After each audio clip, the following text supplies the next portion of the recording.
वक्रतुंड महाकाय कोटि सूर्य समप्रभ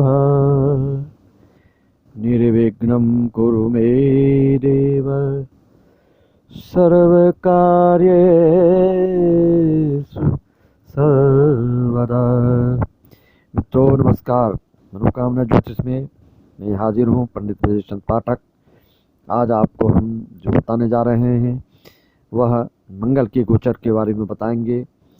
मंगल ग्रह गोचर के अनुसार कैसा फल देता है, किसको कैसा फल देगा, मार्किस वाले को कैसा फल देगा, इसके लिए ये पंचमेश नवमेश लग्नेश बनता है उसका कैसा फल देगा। जिस समय इसमें हानि की बात होती है जिस गोचर में, उस समय इसके स्थान का भी ध्यान देना पड़ता है, किस स्थान का ये स्वामी है और कितने पावर के हैं, कैसा ये किस वेग से किस गति से कितना सुप्रभाव या कुप्रभाव डाल सकता है आदमी को। विस्तृत चर्चा के लिए आप लोग को किसी प्रकार की शंका समाधान, समस्या समाधान, अनुष्ठान संबंधित बात करनी हो तो बेधड़क आप मेरे नंबर पर, व्हाट्सएप नंबर पर संपर्क कर सकते हैं। मित्रों, सर्वप्रथम आपको मैं जिस उद्देश्य से ये बताने जा रहा हूँ उसको श्रवण करें, ठीक से सुने और आदमियों को भी शेयर करके अवगत कराएं। जिन जनता जनार्दन को आप जितना अवगत कराएंगे उसके पुण्य का भागी आप भी होंगे।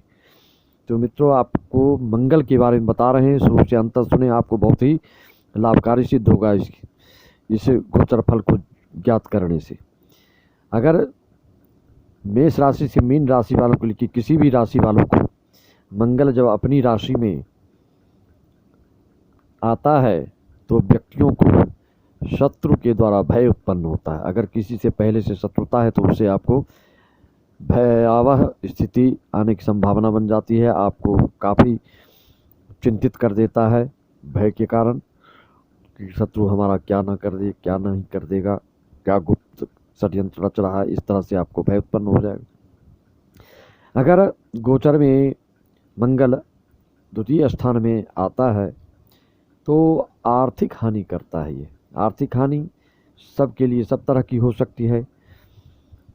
हो सकता है अब जो खर्च कर रहे हैं वो डबल खर्चा हो जाए, जिसकी उपयोगिता 100 रुपये की है तो आपको 200 रुपये खर्च हो जाए।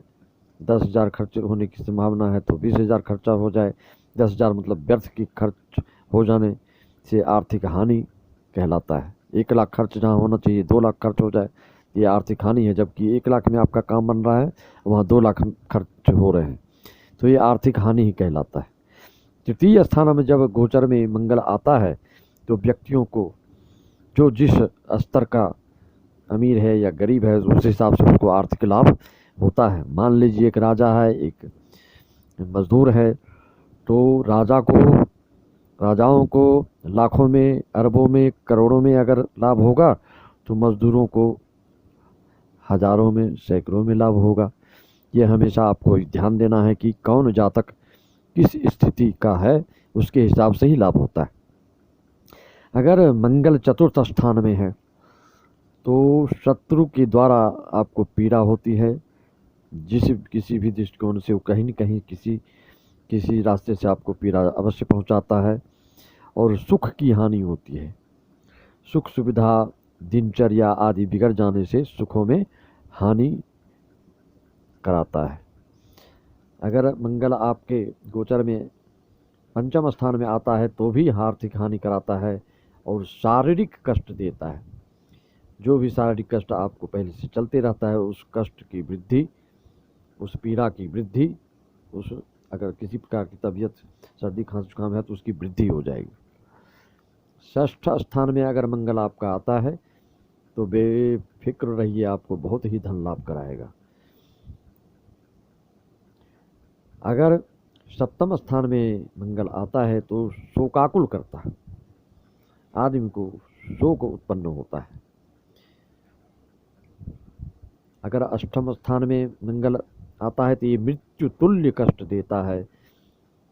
विशेष चोट या अग्निकांड या किसी के द्वारा भारी भय उत्पन्न कर देता है जिससे कि आदमी मृत्यु तुल्य कष्ट को भोगता है। अगर गोचर में मंगल नवम स्थान में आता है तो जो भी कार्य आपका चल रहा होता है उसमें किसी न किसी प्रकार की रुकावट एहसास कराता है अथवा हानि आपको कराता है। अगर मंगल दशम स्थान में आ जाए तो फिर ये राज्य सम्मान आदि से आपको सुशोभित करता है।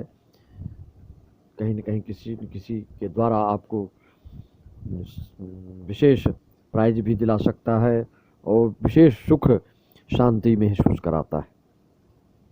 अगर मंगल एकादश स्थान में आता है तो काफ़ी आर्थिक लाभ कराता है, भूमि वाहन आदि से लाभ कराता है। जिसके पास वाहन नहीं है तो वाहन खरीदने का योग बना देता है, या वाहन को आप पुराने हैं तो नए के रूप में आप उसको लाना चाहेंगे, और भूमि क्रय विक्रय के से आपको लाभ होगा, भूमि लाभ कराता है।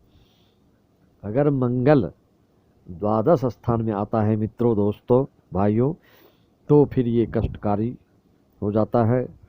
रोग जो भी रहता है शारीरिक रूप, किसी न किसी रोग से कोई न कोई तो ग्रसित रहता है, ये हर कोई ग्रसित रहता है। तो रोग कष्ट जो भी आपको पहले से है उसमें वृद्धि कर देगा और व्यर्थ का खर्च करा देगा। अगर किसी प्रकार की शारीरिक रूप से फोड़ाफुंसी आदि है तो उसका शल्य क्रिया करवाएगा। द्वादश स्थान का मंगल जो है रक्त संबंधित, त्वचा संबंधित ऑपरेशन, चोट आदि का योग देता ही देता है। अगर मार्केश होके मंगल आपका द्वादश स्थान में है तो विशेष सावधानी की ज़रूरत होती है मित्रों। अगर मार्केश के साथ साथ और उसमें दुर्योग या कुदृष्टि किसी की पड़ रही है तो भारी हानि की संभावना बनती है। तो मित्रों, आज हमने आपको बताया कि मंगल का गोचर फल आपके लिए कैसा फल लेकर आता है, किस राशि वालों के लिए कैसा फल देगा। मेष से मीन तक वालों को आपने समझ लिया। जब कभी आपको अपनी जन्म कुंडली देखना हो तो आप कंप्यूटर आदि, मोबाइल आदि से समझ सकते हैं कि गोचर में अभी क्या चल रहा है, आपकी राशि के हिसाब से मंगल किस स्थान में है। तो उस हिसाब से आपको ये फलादेश जो मैंने बताया उसको आप भली भांति समझ सकते हैं, अपनी कुंडली भी समझ सकते हैं, दूसरे की कुंडली को भी बताने में आप सामर्थ्यवान हो जाएंगे, सक्षम हो जाएंगे, इसमें कोई दो मत नहीं। तो मित्रों, आप सब्सक्राइब जरूर करें। अगर आपको मेरा वीडियो पसंद आ रहा है बेल आइकन दबाएं, शेयर करें, इससे आपको नया नया वीडियो जो भी डालूंगा इसका नोटिफिकेशन आपको मिलता रहे। यही हमारी आपके लिए शुभकामना। मित्रों, नमस्कार, जय हिंद।